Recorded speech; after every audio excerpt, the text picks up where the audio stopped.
Number 4 اور سوال number ہے 60۔ عزیز مصر نے صرف اپنی بیوی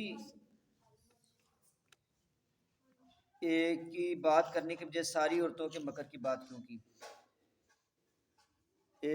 عزیز مصر نے کیا کہا تھا؟ انا قیدا کننا عظیم، تم سب عورتوں کا مکر بہت بڑا مکر ہے۔ حالانکہ مکر تو اس کی صرف ایک اس کی بیوی نے کیا تھا، ایک عورت نے کیا تھا، جرم کلیدہ سی، لیکن ساری عورتوں نے رگڑا دیتا۔ کہ اس کی وجہ یہ ہے کہ یہ اپنی بیوی سے ڈرتا تھا، تو بیوی کو سیدھا خطاب کرنے کے بجائے ساری عورتوں کا نام لے لیا۔ اگلی آیت ہے قال نسوۃ فی المدینہ، جب یہ بات مشہور ہوگی نکل گئی تو شہر کی عورتوں نے کہنے لگی۔ تو سب سے پہلے کن 5 عورتوں نے کہا تھا کہ ایک غلام پہ عاشق ہو گئی ہے؟ تو اس میں 5 عورتیں وہ تھیں، چوکیدار کی بیوی، پانی لانے والے کی بیوی، روٹی پکانے والے کی بیوی، اور جیل کے دروغے کی بیوی، اور جانور چرانے والے کی بیوی۔ تو یہ مطلب 5 عورتیں انہوں نے، پھر بعد میں دوسری جو معزز عورتیں تھے انہوں نے بھی یہ بات کرنی شروع کر دی۔ اور کتنی عورتیں تھیں جنہوں نے یہ زلیخا کو نہ تانا دیا تھا؟ کہتے ہیں یہ کل 40 عورتیں تھیں جنہوں نے زلیخا کو تانا دیا کہ یہ غلام پر عاشق ہو گئی ہیں۔ سوال نمبر 63 ہے کہ زلیخا نے پھر کب دعوت دی؟ تو اس کا معنی یہ ہے، اس کا جواب یہ ہے کہ جب وہ 40 عورتوں نے تانا دیا نا، تو اس کے بعد اس نے دعوت دی، اور دعوت میں اس نے رنگ برنگے پھلوں اور کھانوں سے دسترخوان چن دیا، اور گاؤ تکیے لگا کے سارا دسترخوان سجا کے پھر عورتوں کا کہا کہ آپ ادھر آ کے بیٹھی کھانا کھائے۔ تو طریقہ بھی یہ ہوتا ہے بیٹا، یہ ہمیں ضمناً یہ نہیں پتہ چلا، بیٹیاں سن لیں، جب آپ نے کسی کی دعوت کرنی ہو تو بیٹا کھانا رکھ کے پھر دسترخوان پہ بلاتے ہیں، ان کو ادھر بٹھا کے تو پھر چیزیں نہیں لگاتے، بندہ پھر پورا نہیں آتا، ٹھیک ہے؟ کھانا پہلے لگنا چاہیے، پھر ان کو بلانا چاہیے آپ آج مہمانوں کو۔ نبی صلی اللہ علیہ وسلم حضرت یوسف علیہ السلام کے حسن کے بارے میں کیا فرماتے تھے؟ یا آپ حضرت یوسف کے بارے میں کیا؟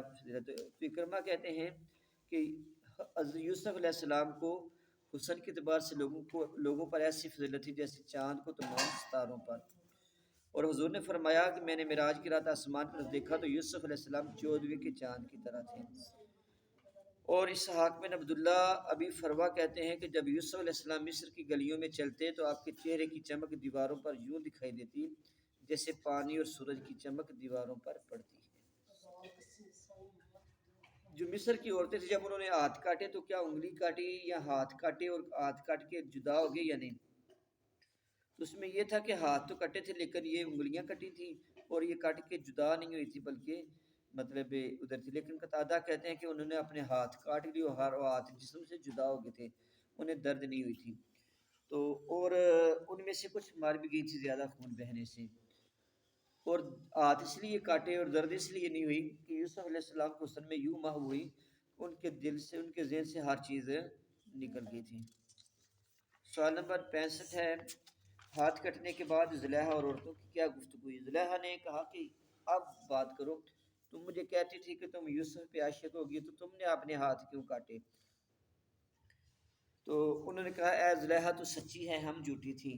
پھر ان کے بعد وہ ساری جو عورتیں بچ گئی تھیں وہ یوسف کے پاس آئی، کہنے لگیں کہ اپنی مالکن کی اطاعت کر لو، یہ تمہارے حق میں بہتر ہوگا۔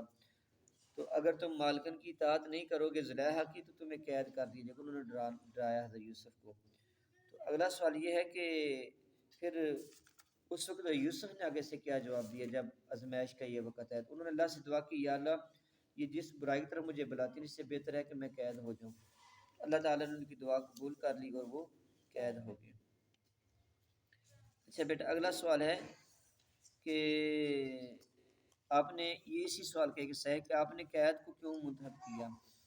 تو ایک طرف لذت تھی، تو اس کا جواب یہی ہے کہ نبیوں کا اور اولیاء کا کام یہ ہوتا ہے کہ وہ ظاہری دنیا کی لذت پہ آخرت کے عذاب کی نسبت زیادہ ڈرتے ہیں، اللہ کی پکڑ سے زیادہ ڈرتے ہیں، اس لیے آپ نے یہ لذت پر قید و بند کی مشقت کو ترجیح دی۔ سیو کر دو۔